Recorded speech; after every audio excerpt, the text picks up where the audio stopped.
Hoy contamos con una de las voces más reconocidas y respetadas del panorama periodístico y literario en España, Isabel San Sebastián, periodista de amplia trayectoria, autora prolífica y crítica política incisiva, nos acompaña para hablar de los grandes temas que moldean nuestra sociedad actual y, por supuesto, de su última novela, La Temeraria, que la ve usted aquí detrás de mí, la tengo también en la mano, muy relacionada con algunos asuntos de gran calado hoy. En ella nos traslada a la fascinante y turbulenta época de la Reconquista para narrar la vida de Urraca, reina de León y emperatriz de España, una mujer extraordinaria, también tiránica, sin reino fijo, a caballo siempre de un territorio a otro, nómada valiente, que, casada con su mayor enemigo, desafió las normas de su tiempo para reclamar su lugar en la historia. Isabel San Sebastián hace todo esto a través de su fiel dama, Muniadona, una obra que no solo rescata una figura histórica olvidada, además nos invita a reflexionar sobre el poder, la lealtad, los sentimientos y el papel de las mujeres a lo largo de los siglos. Bienvenida, Isabel San Sebastián. Bien hallada, María, qué alegría, muchas gracias. Qué gusto tenerte aquí. Eso digo yo. Tanto de lo que hablar, ¿no? Como decía, mucho. El libro nos va a dar mucho juego para analizar y luego analizaremos bien el libro, ¿no? La crispación, tanto en la calle como en las redes sociales, es innegable, ¿no? Podemos decir. ¿Tú crees que esa polarización está fomentada por los políticos de manera consciente como herramienta para movilizar el voto, o crees que es un síntoma de algo mucho más profundo? Bueno, la polarización está motivada, está alentada por los políticos, sobre todo por el que gobierna, por el señor Pedro Sánchez y su partido. Ya lo dijo Zapatero en aquel micrófono indiscreto, ¿no? La polarización nos conviene y a Sánchez le conviene, evidentemente, eso está fomentado. Pero también es un síntoma de algo muy profundo, que es la disolución de esta sociedad. Esta sociedad está perdiendo los valores, está perdiendo los referentes que rigieron durante mucho tiempo, está perdiendo la ilusión, está perdiendo la capacidad de unirse en torno a un proyecto común y compartido. No tiene liderazgo y sobre todo no tiene un plan, no tiene un proyecto. Y en esas condiciones es muy difícil seguir adelante con una cierta energía, ¿no? ¿Se está limitando, Isabel, el debate político a un simple y mero intercambio de etiquetas como fachosfera? Bueno, el debate político ahora mismo en lo que está centrado es en la corrupción, porque es que lamentablemente cada día que pasa tenemos un nuevo escándalo o una nueva fase de uno de los muchos escándalos que hay. Es que es inaudito. Es que está procesada la mujer del presidente del gobierno, el hermano del presidente del gobierno, el fiscal general del presidente del gobierno, la mano derecha, la que fue mano derecha del presidente del gobierno, José Luis Ábalos. Y el presidente está silbando, mirando hacia otro lado como si no fuera con él la cosa. Es inaudito, no tiene precedentes, ni en la historia de España ni en la de ningún país democrático. Es inaudito lo que está pasando. ¿De qué habla la gente de eso? Claro. Bueno, tú escribes de eso constantemente, claro. ¿no? Y hablas Claro. en las tertulias en las que estás. ¿Qué precio tiene eso? ¿Qué precio ha tenido a lo largo de tu vida? Porque si algo ha sido es leal a lo que pensabas y a decirlo, no taparte la boca. Decía Indro Montanelli, que es el periodista a quien yo más he admirado en mi vida, tuve el privilegio de entrevistarlo 2 veces, fue un grandísimo hombre, un grandísimo periodista. Decía, en una de esas entrevistas me dijo, la independencia siempre es posible, lo que pasa es que se paga, y se paga cara, tiene un precio alto. Pues efectivamente, cuando tú eres independiente, cuando tú solo te riges por tu propio criterio, dices lo que piensas, lo dices en voz alta y desafías las consignas, te echan de los sitios. A mí me han echado de muchos, me han vetado, me han echado, me echaron de Antena 3, me echaron de la COPE, me echaron de Popular Televisión, de ABC no me echaron. ¿Has sido consciente de que era por eso directamente? Sí, sí, no, es que en algunos casos me lo han dicho, en casi todos los casos me lo han dicho directa o indirectamente, directamente. De Antena 3 me echaron por negarme a echar yo a un contertulio, a Pedro J. Ramírez, por razones que no tenían absolutamente nada que ver con su actividad profesional, sino que tenían que ver con los intereses del dueño de la cadena entonces, ¿no? Del señor Alierta, etcétera, etcétera. Me han echado de muchos sitios, o por meterme con los obispos vascos y catalanes, o por atacar al PP, o por atacar al PSOE. O sea, en general, cuando molestas al poder, el poder intenta segarte la hierba bajo los pies y quitarte el pan, ¿no? Esa es una de las razones por las que empecé a escribir novela. Porque de las televisiones, de las radios, incluso de los periódicos, el poder tiene forma de echarte. De las librerías todavía no lo he encontrado. Aquí sí que eres libre. ¿Es tu espacio para ser libre? Es mi espacio para ser libre, sí. Los libros, la literatura son sin duda un espacio de libertad creativa, de libertad de imaginación, de libertad de expresión y también de libertad económica, porque como te digo, si tú tienes lectores a quienes les gusta lo que escribes, si compran tus libros, de ahí todavía el poder político no ha buscado la forma de echarte. ¿Y esa pasión literaria nació precisamente por esto o era algo que era estaba anterior, siempre dentro? Era anterior. Yo soy hija de un diplomático, yo tuve una infancia muy nómada, como todos mis personajes. Naciste en Chile, de hecho. Nací en Chile, luego viví en Estocolmo, en París, en Madrid, en Milán, en muchos sitios. Y en una época en la que no había redes sociales, no había teléfonos móviles, en fin, era muy difícil mantener el contacto cuando uno viajaba, ¿no?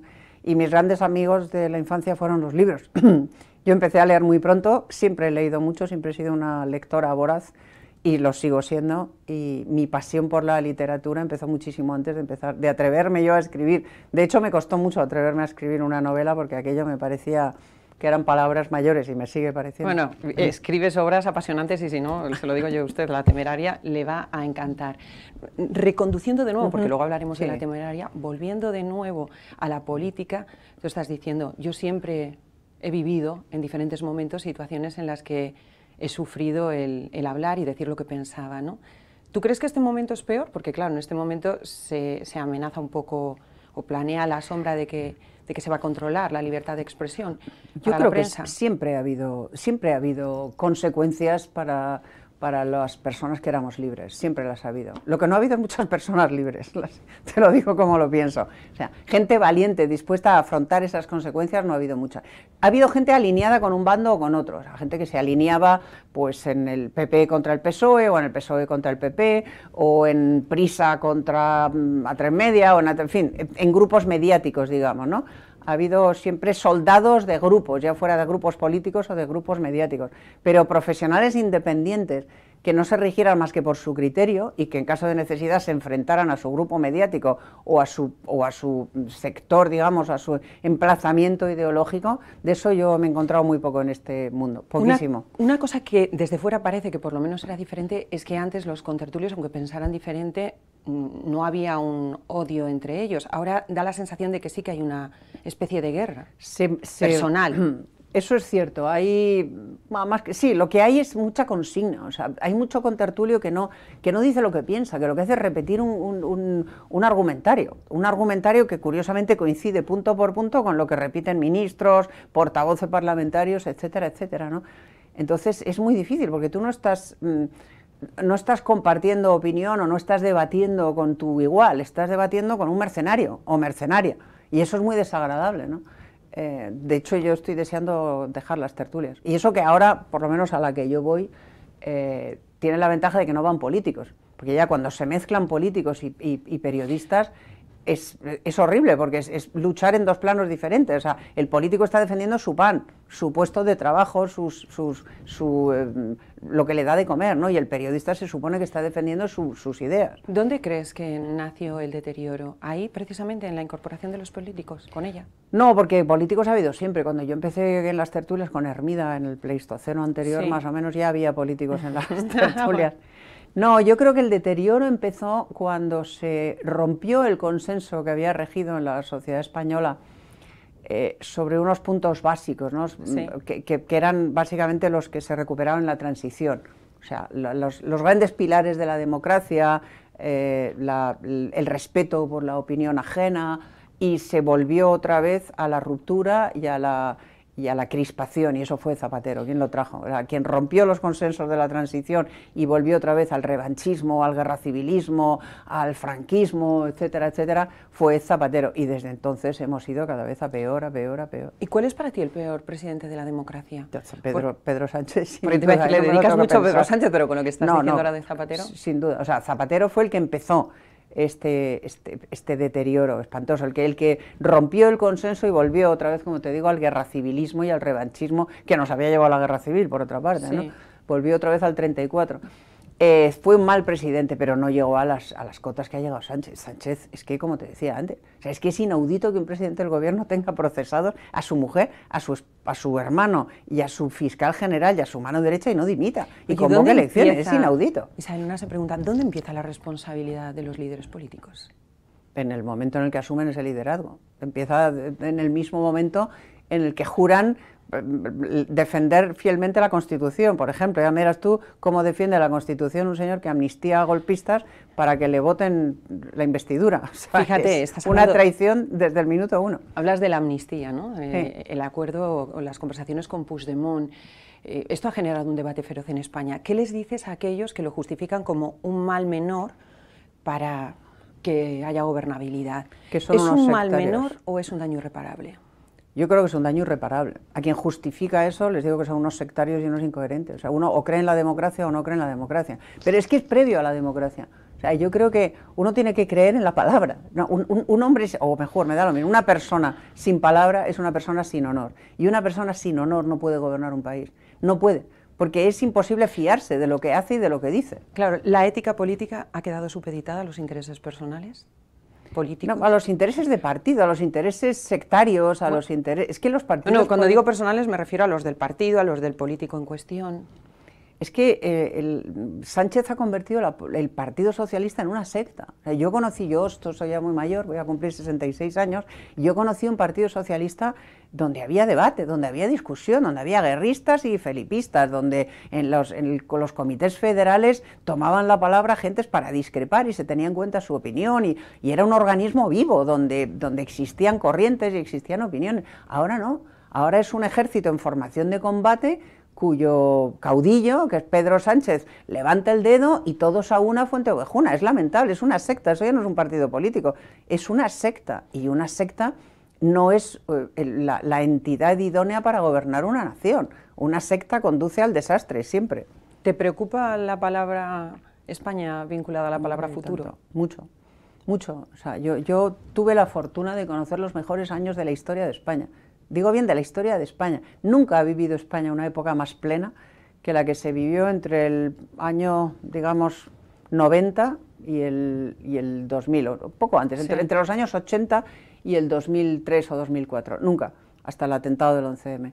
Fue una época de progreso, de convivencia, de desarrollo. Entramos primero en la OTAN, después en la Unión Europea, nos incorporamos al consenso democrático, progresamos en lo económico ferozmente, las infraestructuras cambiaron, el país cambió. O sea, yo he tenido y todo esto en libertad, en máxima libertad, con una máxima convivencia. Fue una época de esplendor absoluto.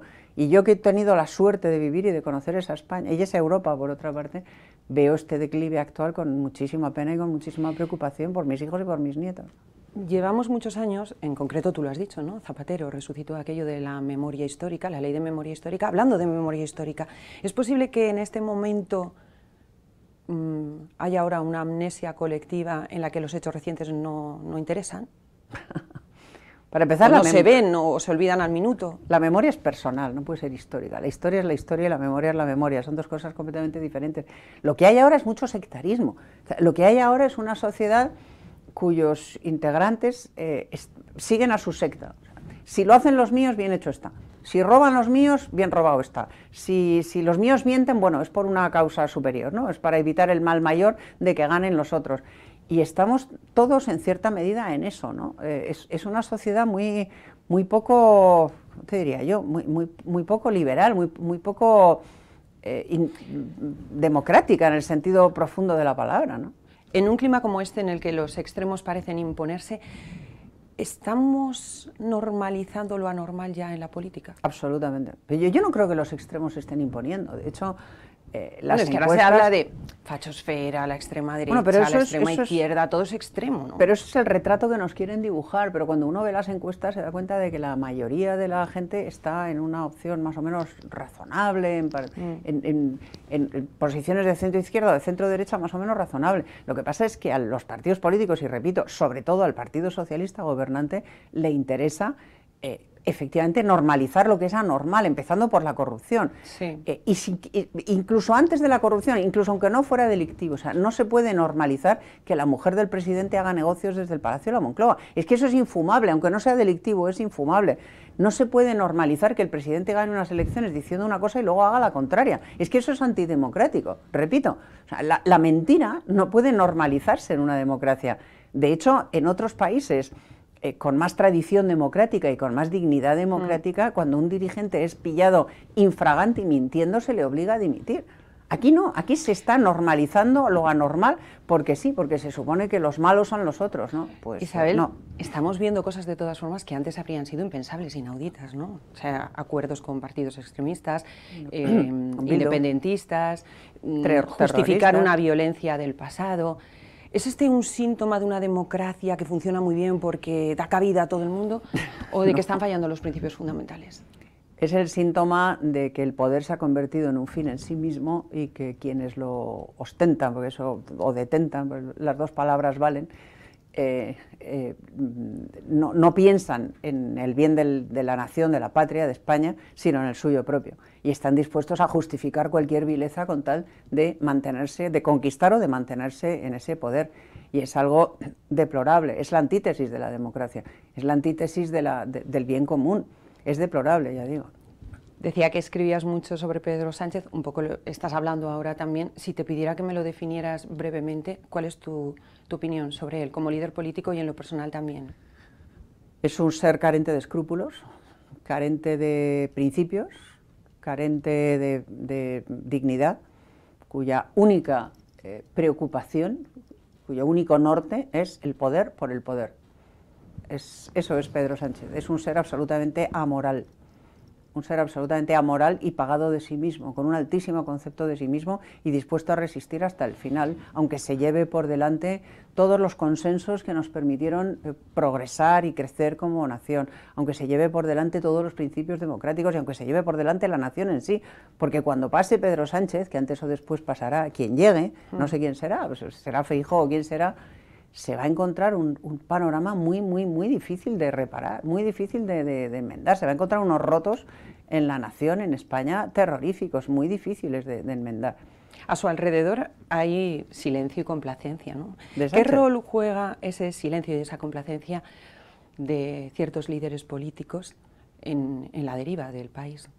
Es que esto ha pasado siempre, o sea, alrededor de Zapatero también había silencio y complacencia cuando decía aquello de que estábamos en la Champions League bancaria y tal, y pumba, y al poquísimo tiempo se desmoronó el sistema financiero y hubo que rescatar a las cajas gobernadas por políticos, por cierto, no a los bancos, sí. no, a las cajas gobernadas por políticos, y aquello nos costó una crisis brutal. Luego llegó Rajoy y lo mismo, llegó diciendo unas cosas, no hizo nada, no hizo nada para modificar la ley de memoria histórica, ni los pactos con ETA, ni nada de nada, y a su alrededor todo era complacencia y todo era sí señor, sí buena, y los pocos que lo denunciábamos pues éramos apartados de los sitios. Ahí fue donde me echaron a mí de Popular, de la COPE, y de ABC no me echaron de milagro, porque me defendieron el director y el consejero delegado, pero si no también me habrían echado. O sea, es que alrededor del poder siempre hay complacencia, porque el poder se rodea de eso, de pelotas que le adulan. Claro, pero es que esa complacencia puede que haya llegado a un punto en el que está más allá de lo que ha estado y que figuras y hechos que antes habrían sido rechazadas indiscutiblemente, ¿no? Sin pensarlo casi, ahora se estén aceptando. O sea, tenemos a una sociedad, decía el otro día Rubén Amón, ¿no? Hablaba de ella como la mansedumbre de la sociedad, a una sociedad adormecida que está viendo una amnistía, pactos con Puigdemont, bueno, ha habido manifestaciones, ha habido protestas, lo que pasa es que la gente tiene que comer, María.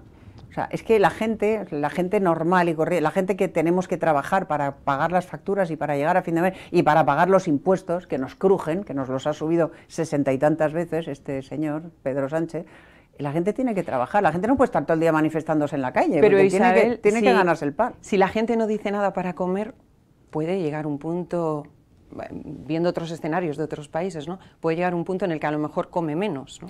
Bueno, pero hay gente que decimos, o sea, yo en este momento crítico de la política española y de la democracia española, de la historia de España, digamos, estoy muy orgullosa, por ejemplo, del papel que están desempeñando la mayoría de los medios de comunicación. Digo bien la mayoría, porque hay algunos que dan vergüenza ajena, ¿eh? Y te voy a decir con nombre y apellido. El País es un periódico que da vergüenza. Es el periódico que yo leía, el primero cuando iba a la facultad, era mi referente y ahora me produce vergüenza ajena leer El País. Vamos, la mayoría de los medios de comunicación, pues ABC, El Confidencial, El Mundo, El Español, en fin, la mayoría de los medios de comunicación, sobre todo escritos, están denunciando, están destapando escándalos, están ejerciendo su libertad, incluso bajo la amenaza de ser sancionados económicamente, de no recibir publicidad institucional, etcétera, etcétera. O sea, ¿tú has recibido hay quien alza la voz. Ahora, sí, por lo que escribes en ABC. No. En ABC ninguno. Félix de Azúa en este plató nos contaba que la línea editorial del País la llevaba Zapatero. No sé quién la lleva, pero produce mucha vergüenza ajena. Mucha. O sea, es algo, ya digo, para alguien que ha tenido al País como un periódico de referencia, te estoy hablando de los años 70, Esto que está haciendo ahora el país da vergüenza ajena, está justificando lo injustificable, es vergonzoso. ¿Tú crees que los ciudadanos somos víctimas de un sistema defectuoso o somos cómplices de lo que está ocurriendo porque lo avalamos con nuestro voto, ¿no? O con nuestro silencio o leyendo manipulaciones? Los ciudadanos somos partícipes de lo que ocurre. O sea, los ciudadanos no somos siervos de la gleba sujetos a decisiones arbitrarias del señor. Somos partícipes de lo que sucede y tenemos derecho al voto y tenemos derecho de manifestación y derecho de expresión. Así que no, yo no entendí lo que votaron los españoles en el verano del 23, no lo entendí, o sea, me pareció una cosa sorprendente. Pero bueno, también es verdad que la propaganda funciona, ¿no? Ya la inventó, o mejor dicho, la llevó al cenit Goebbels, sí. Y este gobierno ha aprendido mucho de Goebbels y tiene muchos medios audiovisuales a su servicio para fomentar. Otra cosa que es absolutamente inconcebible, es que en medio de una dana, de una tragedia que se ha llevado por delante más de 200 vidas, el Congreso tuviera que aprobar entre prisa y prisa un Consejo de Radio y Televisión Española cuyos miembros se han multiplicado el sueldo por 10 para cantar las alabanzas de Sánchez, ¿no? Que son cosas que en España no ocurrían, por lo menos se disimulaba más. Cuando vemos situaciones como esta, tragedias, catástrofes, como la dana que estás mencionando, nos damos cuenta que entran en un debate cruzado, ¿no? Y en increparse los unos a los otros, es una lucha casi entre administraciones, y los ciudadanos se preguntan, ¿qué sentido tiene este estado de autonomías que recuerda casi más a los condados feudales, ¿no? Un poco a ese sistema, a ver, pero es que esto en no el que cada uno va al sálvese quien pueda. Pero esto no es culpa del Estado autonómico, esto es culpa de la personalidad política de quienes están ejerciendo ese papel. Aquí es evidente que ambas administraciones, la autonómica y la central, han fallado estrepitosamente.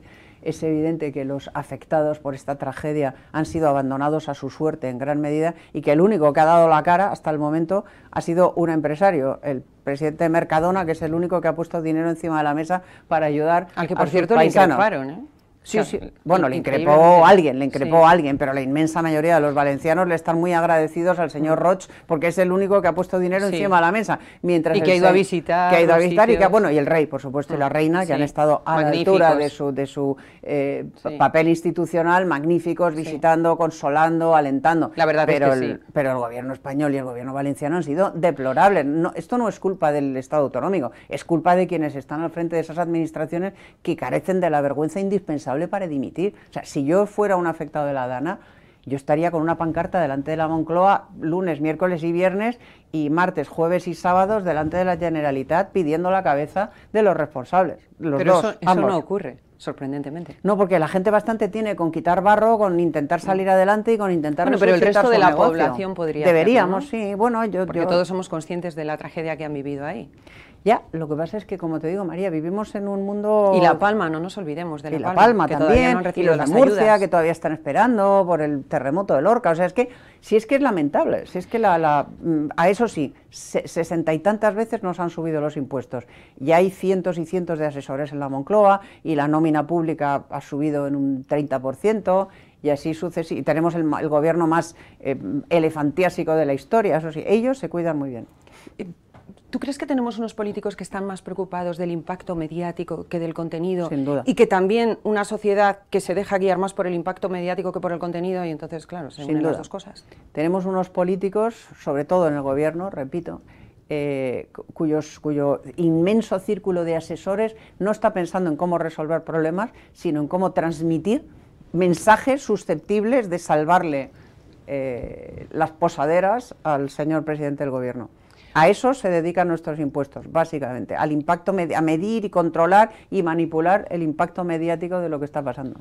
Hubo un momento, bueno, ha habido varios momentos en la historia, yéndonos lejos y quedándonos no tan lejos, podemos pensar en Aznar, en Felipe González, en los que España tenía un peso estratégico. ¿Qué ha pasado? ¿Cómo crees tú que hemos llegado a este punto en el que nuestro peso es muy leve? Pues es insignificante. O sea, España es absolutamente insignificante después de haber sido determinante, como tú muy bien dices, con Felipe González en Hispanoamérica, sobre todo, con Aznar en el eje atlántico, y ahora somos insignificantes. Pues que hemos tenido 3 presidentes muy malos, lamentables, Zapatero, Rajoy, y ahora este no es que haya perdido peso, es que este nos ha alineado con los enemigos de la democracia internacional. O sea, este nos ha alienado de los Estados Unidos, de las naciones democráticas, ha cambiado de política con respecto a Marruecos sin dar ninguna explicación, ha reconocido al Estado palestino sin negociar absolutamente nada ni con la Unión Europea, ni con Israel, ni con nadie por su cuenta y riesgo.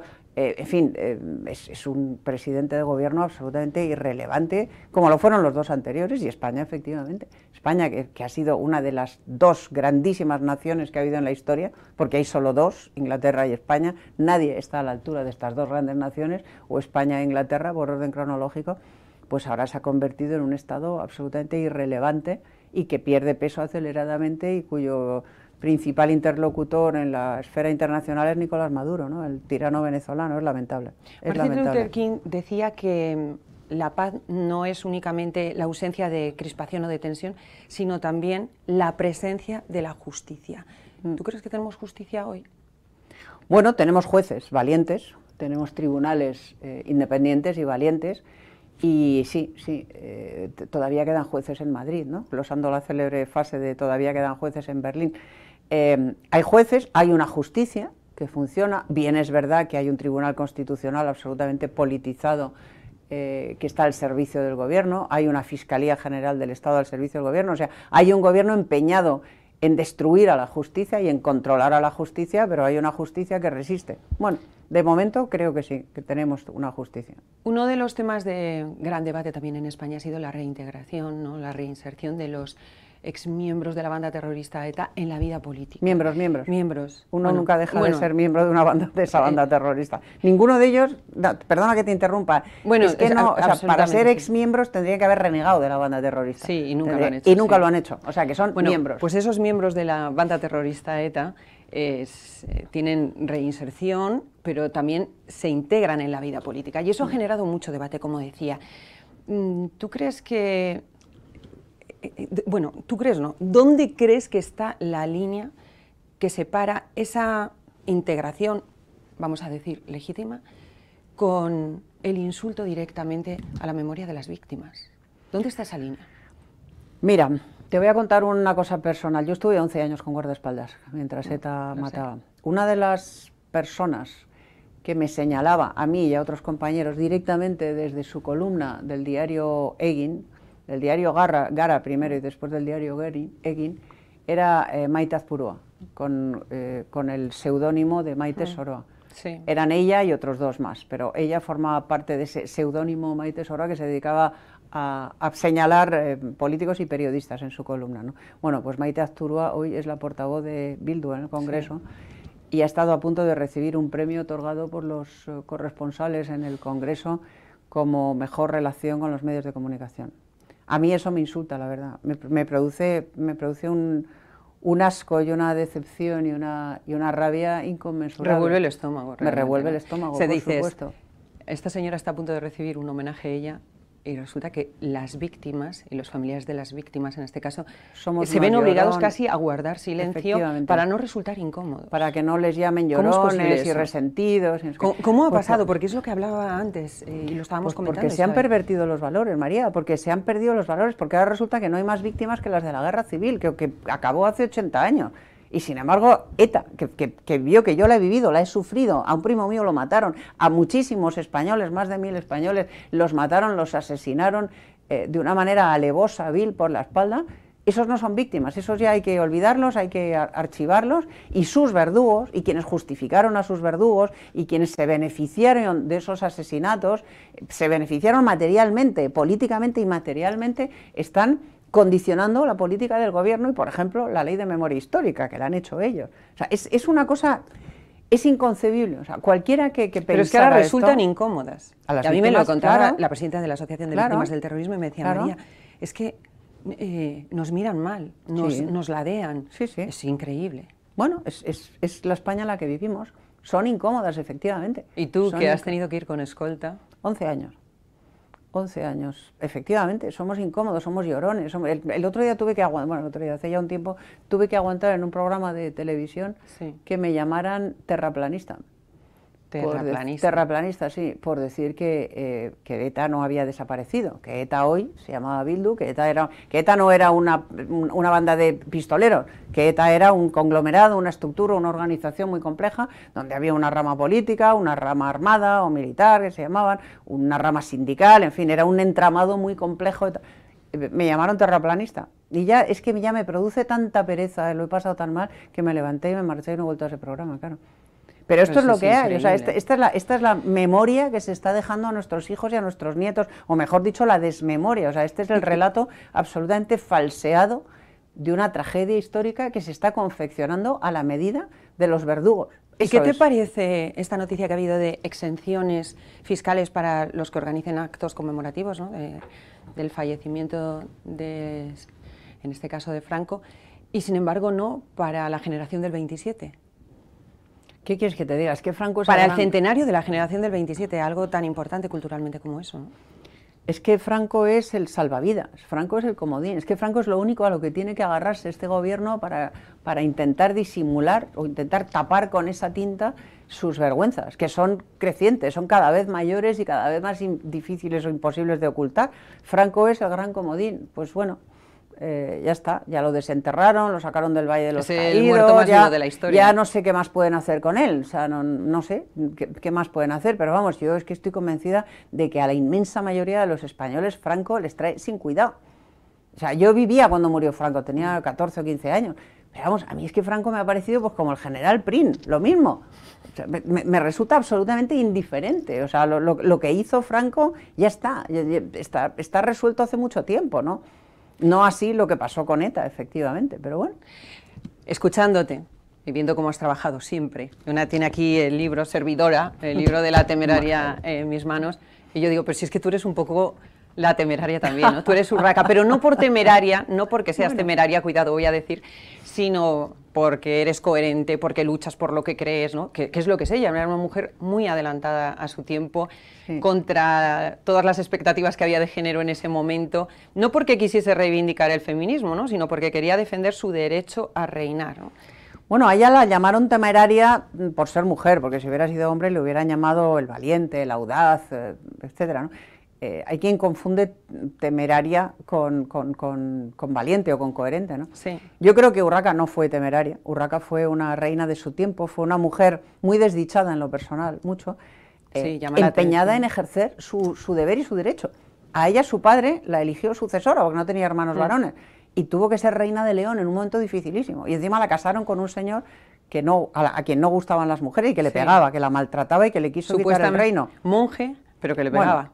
Bueno, las crónicas cristianas dicen que era un rey monje, que quería irse a las cruzadas y tal. Las crónicas musulmanas son un poco más, insinúan más que era homosexual, que no le gustaban las mujeres porque lo que le gustaban eran los hombres, ¿no? Que prefería estar con sus mesnaderos que con mujeres. Pero este hombre pasó a ser su mayor enemigo, realmente. Fue su gran enemigo. Lo que pasa es que lo tenía que tener de aliado, lo cuentas aquí, ¿no? En algunos momentos lo tuvo que tener de aliado para hacer frente a enemigos comunes y en otros momentos lo tuvo de enemigo. De hecho, le hizo la guerra. Ella se vistió de hierro y fue al campo de batalla encabezando su ejército más de una vez y más de dos, porque él le quiso quitar el reino, le invadió su reino con tropas aragonesas y se lo quiso quitar y ella lo defendió. Ahora, ella se empeñó en ser reina, que era lo que era. Pero Isabel, fíjate, en esa defensa de su derecho a reinar, tenía la templanza de decir, pese a que me pega, pese a que es mi enemigo, a que me está intentando quitar el trono, me voy a liar con él porque me va a servir para un poco frenar a mi hermana, ¿no? Bueno, pero no es que dijera pese a que me pega, o sea, ella cuando le pegó se rebeló y lo hizo público, lo contó en una carta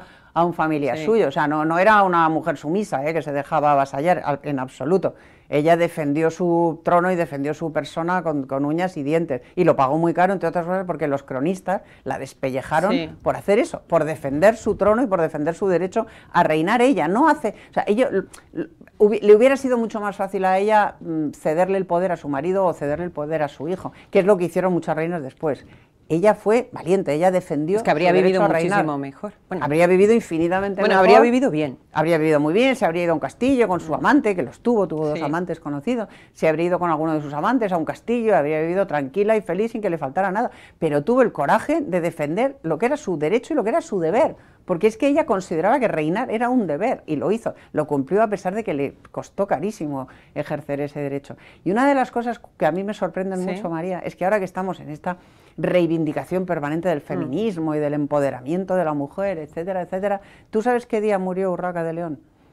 ¿Qué día? El 8 de marzo del año 1126. Fíjate, ¿no? ¿Tú has oído alguna vez al movimiento feminista oficial reivindicar a esta primera reina? ¿A la primera reina de pleno derecho que hubo y en la España primera y en que Europa. dictó un fuero en el que los derechos contenidos ahí eran iguales para hombres y mujeres. Y lo especificaba, que eran para hombres y mujeres por igual, se especificaba en el fuero.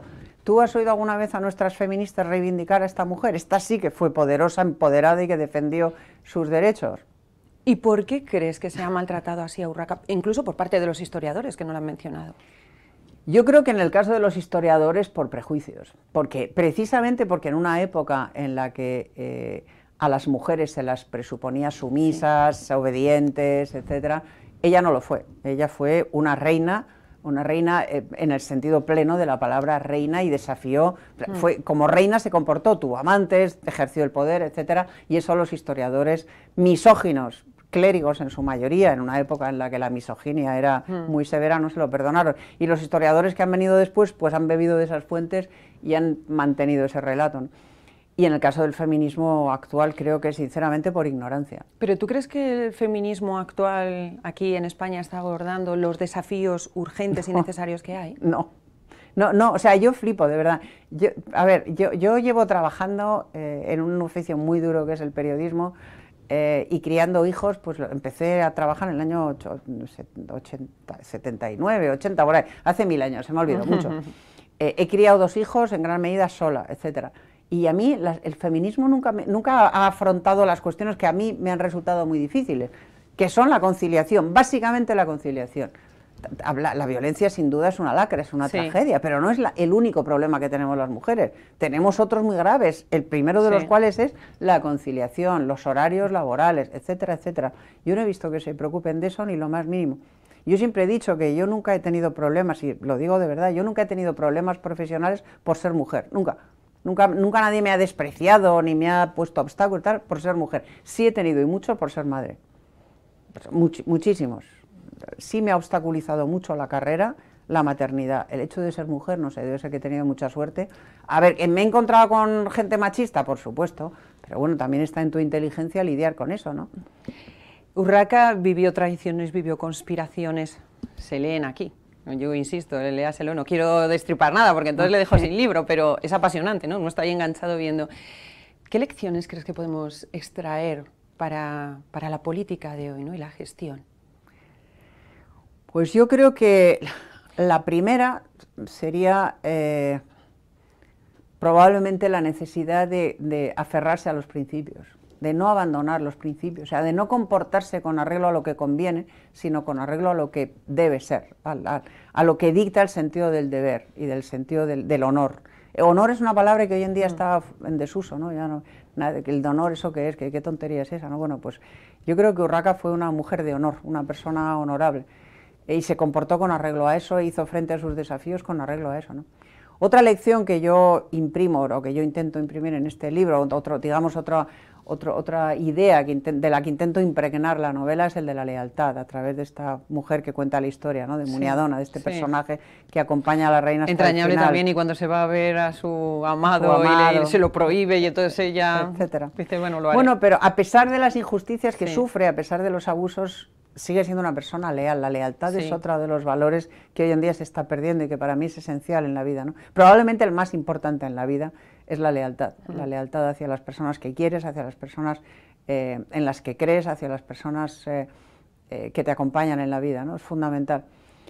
¿Qué podemos aprender? Pues que del enfrentamiento no sale nada bueno. Si hay una lección que se desprende de este libro, es que la crisis terrible que vivió España a raíz del enfrentamiento que vivieron León y Aragón, motivado en gran medida por razones personales, por este matrimonio en el que él le quiso robar el trono y ella no se dejó. Fíjate, tuvo que esperar 4 siglos después para tuvo que que esperar 4 siglos, claro, pero es que ese experimento que funcionó con Isabel y Fernando, que consiguieron unir 2 dinastías, unir 2 tronos y en consecuencia reunificar España, se intentó con Urraca y Alfonso, y no salió porque a él no le gustaban las mujeres y porque su relación personal fue terrible. Pero esa relación personal terrible y sobre todo ese intento de romper, de dividir, de ocuparle el reino, asoló España, asoló la España cristiana, con guerra, con miseria, con violencia, etcétera. Bueno, parece una metáfora para nuestro tiempo, ¿no? Todo eso que ocurrió. Lo que pasa es que entonces se estaban recuperando territorios y se buscaba, pues, como volver a lo bueno dentro de todas esas tensiones. ¿Y hoy qué te parece hoy? Bueno, entonces había un empeño común que era la reconquista de los territorios que habían sido del reino visigodo cristiano para la cristiandad, es decir, la reconquista, la expulsión de los musulmanes de España. Y eso prevalecía sobre cualquier otra cosa. De hecho, Urraca y Alfonso se unieron sus tropas para algunas batallas en aras de ese propósito común, de ese proyecto común y compartido que hoy en día no tenemos, ¿no? Hoy en día es que no hay ningún principio que homologue a las distintas ideologías. No hay nada que esté por encima de los intereses partidistas, por lo menos para el socialismo, entre otras cosas porque incluso algo que era sagrado, digamos sagrado en términos laicos, no me refiero a sagrado, pero sagrado en términos laicos, era la corona. Había un respeto absoluto por la figura del rey y por la corona, respeto que hoy se ha perdido porque es que Sánchez no hace otra cosa más que intentar apartar, orillar, silenciar a la corona, ¿no? A él lo que le gustaría sería ser el emperador de España. Con lo cual, quizá la lección es que no aprendemos nunca de la historia. De la historia tenemos nada. Lecciones, pero la lección es que no tomamos nota de esas lecciones. Mira, yo llevo ya muchas novelas novelando la Reconquista desde Covadonga hasta Urraca, ¿no? Y ahora sigo voy camino de las Navas. Bueno, pues hay 2 lecciones que nos enseña la historia de España con una maestría absoluta y que sin embargo no hemos aprendido. Una, la unión nos hace fuertes, la división nos debilita. Y esa es una lección que se extiende a lo largo de toda la historia y es aplicable a cristianos y a musulmanes, independientemente de los reinos, de los tiempos, de todo. La unión nos hace fuertes, la división nos debilita. No aprendemos nada. Segunda lección, la paz que se compra a cambio de tributos es efímera y acaba perdiéndose. Bueno, es que eso siempre tiene un precio. Lo que dijo Churchill, queréis paz a cambio de dignidad, ahora tenéis indignidad y guerra. Bueno, pues eso es algo que en España sabemos desde que los primeros cristianos pagaban tributos a los musulmanes para que no los atacaran, y a la antigua Roma. Caían, y a la antigua Roma y a todo el mundo. O sea, la paz que se compra a cambio de tributos no sirve para nada. Es decir, lo que ha hecho Sánchez pagando tributos onerosos a Puigdemont, a los etarras de Bildu, etcétera, etcétera, no va a servir para nada, porque al final tendrá indignidad y separatismo, igual.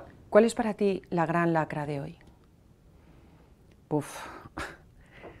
Pues yo diría que probablemente la que está en el trasfondo de todo, la mentira y la cobardía.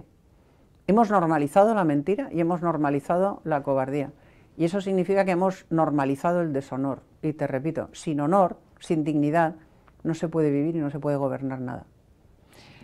Todo eso de honor, dignidad, de lucha es lo que tenía Urraca. Y decíamos al principio, la llamaban la temeraria, hoy no la llamarían así. Hoy, ¿cómo la llamarías tú? ¿Cómo la definirías?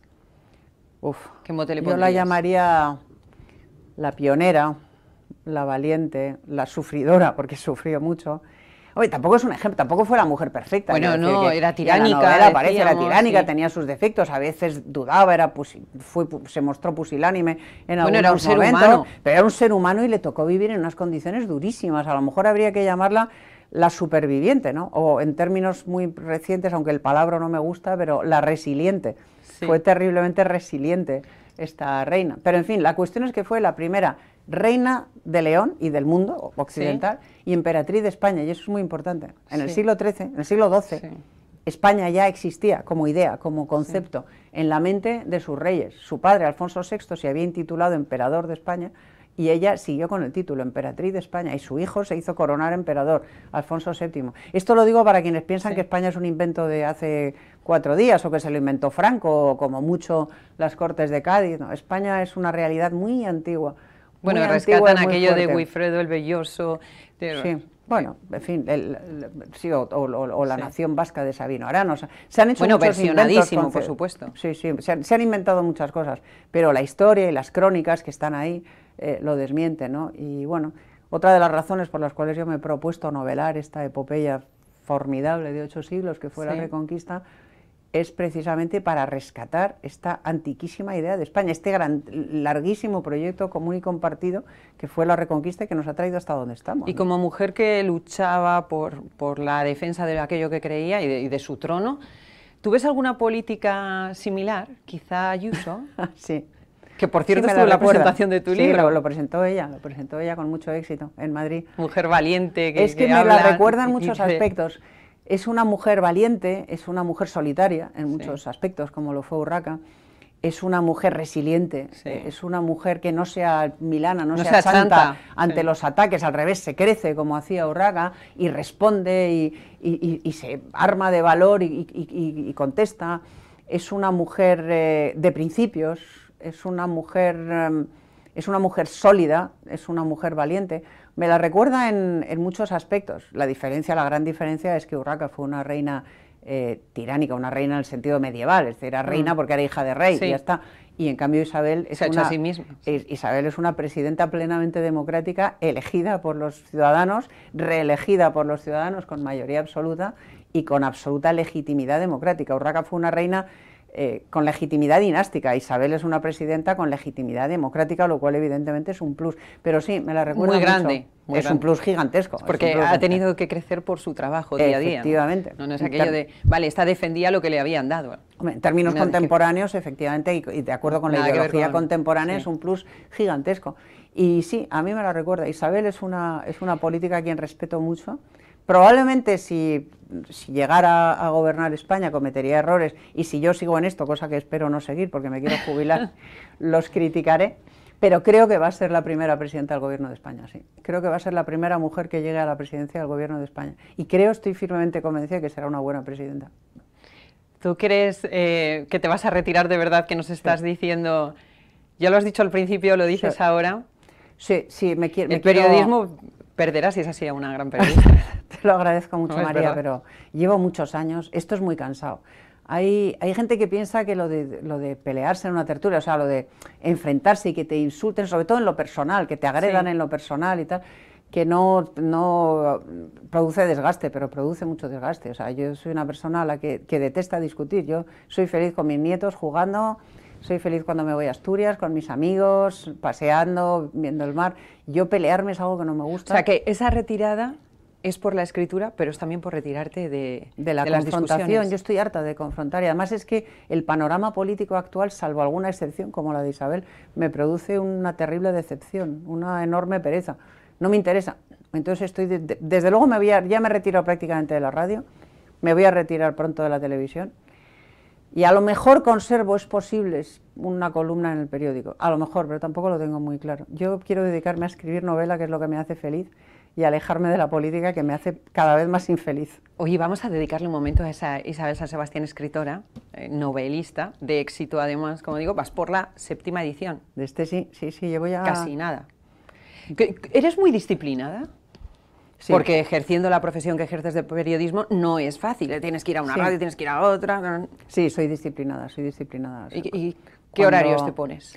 No tengo un horario fijo, o sea, escribo cuando puedo, pero el día que me tomo para escribir, escribo, no hago otra cosa, escribo y me marco unas metas e intento cumplirlas y soy disciplinada, sí, soy probablemente demasiado disciplinada, siempre he antepuesto el deber al placer y a estas alturas de mi vida a veces me arrepiento.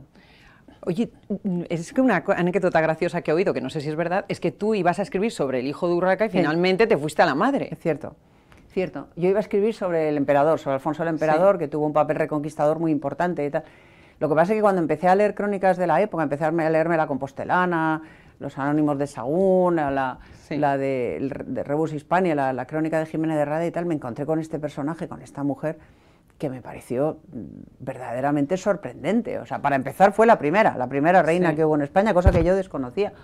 Y luego me encontré una mujer tan luchadora, tan contraria a los cánones de la época, tan rebelde a lo que se esperaba de ella, que me pareció una figura fascinante, y se lo dije a los editores y les dije, además tengo el título, ¿cuál? La Temeraria. Y me dijo, adelante, y me dijeron, adelante.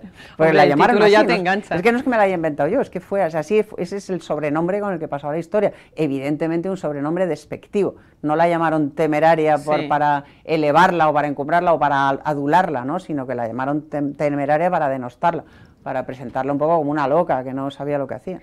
Tú tienes, bueno, que se dice que los escritores son o de mapa o de brújula, pero tú escribes novelas históricas, con lo cual tienes que tener un mapa, entiendo, pero luego dentro de ese mapa hay un poco de brújula de los personajes que van alrededor, que cobran vida y terminan yendo por otro sitio. Sí, sí, en mis novelas siempre hay personajes de ficción. En la mayoría de mis novelas los protagonistas son personajes de ficción que se mueven en un terreno histórico, en un territorio histórico. Así que sí, hay mucho de imaginación. Lo que pasa es que yo soy muy rigurosa a la hora de que las aventuras de mis personajes y los propios personajes sean rigurosos con su tiempo, sean coherentes con su tiempo. A ver, que no lleguen reloj de pulsera, para entendernos, o sea, que sean coherentes tanto en lo material como en lo conceptual y lo espiritual. Bueno, y tienes que transmitir los pensamientos de aquel momento, pero que sean comprensibles ahora, y hay diferencias grandes de ideología que pueden chocar, ¿no? Bueno, a veces me preguntan, por ejemplo, tú eres una persona muy religiosa, hay gente que se cree que estoy y digo, pues no soy una persona... No, pero de quien escribo sí. Pero claro, si estás escribiendo sobre el siglo XI o sobre el siglo XII, en una época en la que la referencia de todo era Dios, pues evidentemente tienes que estar mencionando a Dios frecuentemente. O sea, ellos sí eran muy religiosos, lo cual no significa que yo lo sea, ¿no? Mis personajes tienen parte de mí, pero tienen otras muchas partes que no son de mí, sino de su tiempo, claro. Tú decías que empezaste a leer de pequeña. ¿Cuáles han sido esos libros que a ti te han marcado? Pues los primeros, los de los 5, las aventuras de los 5 y de los 7 y todo esto yo los leía con auténtica fruición. Luego ya cuando fui un poco mayor, pues me impresionó mucho Camus, leí La peste, leí también Sartre, Malraux, La condición humana, es un libro que me llegó muy hondo. Luego ya cuando fui creciendo, pues empecé a leer más ensayo, leí muchos ensayos sobre el comunismo y sobre el nazismo, leí a Solzhenitsyn, leí muchas biografías, luego ya me aburrí un poco, leí un libro maravilloso, un ensayo maravilloso que se llama Cisnes salvajes, que habla de China, de 3 generaciones de mujeres chinas. Leí más ensayo, luego me volví otra vez a la novela y ahora básicamente leo historia medieval española, porque no me da tiempo, no me da la vida para leer más. Pero, ¿vas leyendo algunos nuevos o eres de releer? O como dices tú, no me da la vida y me quedo ya con... Releo, lo que hago es releer, hombre, de vez en cuando leo algo nuevo, ¿no? Por ejemplo, últimamente he leído una novela maravillosa que no había leído, que la he leído tarde, pero me alegro de haber llegado a ella, que es Un caballero en Moscú, ¿no? Es una delicia de novela. Pero no tengo mucho tiempo para leer, porque más allá de lo que leo, del ensayo histórico que leo para escribir mis novelas, ¿no? Pero sí, sigo leyendo y releo mucho. La peste la he debido leer 5 veces, por lo menos. Y cada vez la leo de una forma distinta y me llega más. Isabel, para despedir la entrevista, ¿qué te gustaría ser cuando seas mayor? Más. Cuando esta niña que hay aquí dentro crezca. Pues yo es que ya no tengo ninguna esperanza especial. Espero ver a mis nietos felices. Esa es mi máxima esperanza. A mis hijos y a mis nietos convertirse en personas adultas felices. Bueno, espero llegar a verlo. Eso es muy bonito. Lo que pasa es que estamos hablando de todo el contexto, el panorama que tenemos, este clima social, político, y me decías antes que no tenías mucha esperanza. No, pero espero que sean lo suficientemente inteligentes y hábiles como para dedicarse a actividades que no tengan que ver con la vida pública. O sea, que no sigan los pasos de su abuela y que se dediquen a construir su parcela de felicidad en el territorio privado. Hombre, y que la esfera pública, la vida pública no se deteriore tanto como que no nos convirtamos en Venezuela, para entendernos, ¿no? Que la red europea y la nación española resistan y les brinden un marco lo suficientemente libre como para poder desarrollarse en esa esfera personal y llegar a ser personas de bien y personas felices. Pues nada, pues nos sumamos a tu deseo por tus nietos y por todo lo que deseas para España. Esperamos que sigas mucho tiempo en el periodismo, porque el periodismo necesita voces libres. Ser libre, como dices tú, tiene un peaje muy grande, y que sigas escribiendo. Muchas gracias. Sobre la Reconquista, dices. Ahí avanzamos, ahí vamos hacia las Navas. Sí, vale, sí, yo no te pregunto por el siguiente, porque ahora lo que hay que hacer es leer La Temeraria, porque si te pregunto sobre el siguiente ya como que la cosa se queda perdida. Del siguiente hablaremos cuando esté. Eso está hecho. Muchas gracias, María, por esta preciosa entrevista. Ha sido un auténtico placer y nos vemos, ya lo sabe, de nuevo aquí la semana que viene con otra entrevista muy interesante en El Foco. Hasta entonces.